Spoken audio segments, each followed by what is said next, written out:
Now, we come to the second question. How will that one common substratum manifest itself in the complicated organism of human society?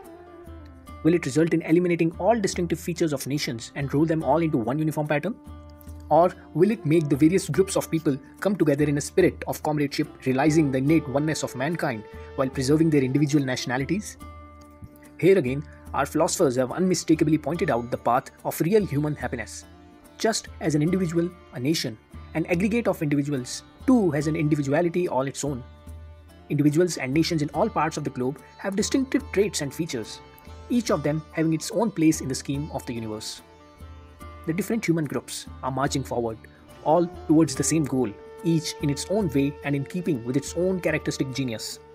The destruction of the special characteristics, whether of an individual or of a group, will therefore not only destroy the natural beauty of harmony, but also its joy of self-expression. Evolution of human life also, which is a multi-phased one, is retarded thereby. For it is a matter of common experience that it is only by developing one's unique characteristic that man rises to his full stature and enjoys bliss and happiness.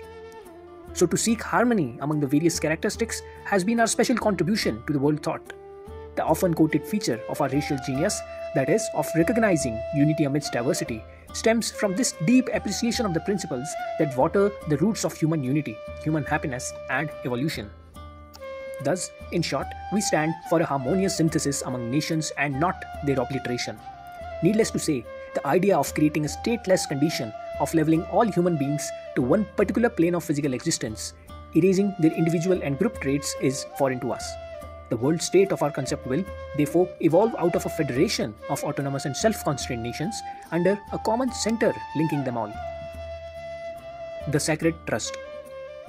It is clear, therefore, that the mission of reorganizing the Hindu people on the lines of their unique national genius, which the Sangh has taken up, is not only a great process of true national regeneration of Bharat, but also the inevitable precondition to realize the dream of world unity and human welfare.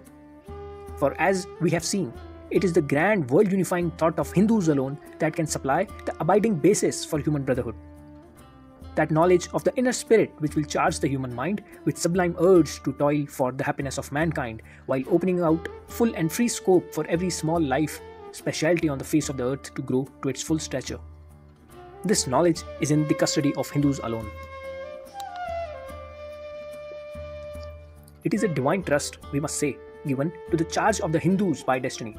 And when a person possesses a treasure, a duty is laid upon him to safeguard it and make it available for the welfare of others. If he fails in that supreme duty, he ruins not only himself, but also others. Hence, the sacred duty of preserving the Hindu society in sound condition has devolved upon us. How can we say that it is the Hindu society alone that can fulfill this grand world mission and none else? This may at first sight appear to be rather too proud a claim. Nevertheless, it is a bare statement of fact, which we can readily appreciate when we observe the historical processes at work in our land as well as in other countries.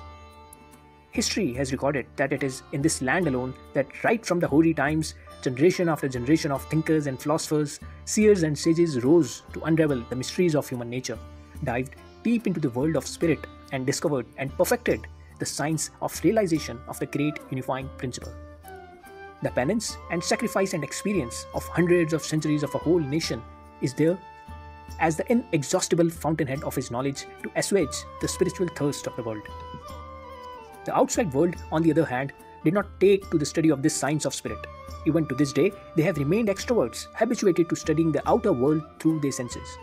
The senses too go outward, and as such they cannot lead to the vision of the inward nature.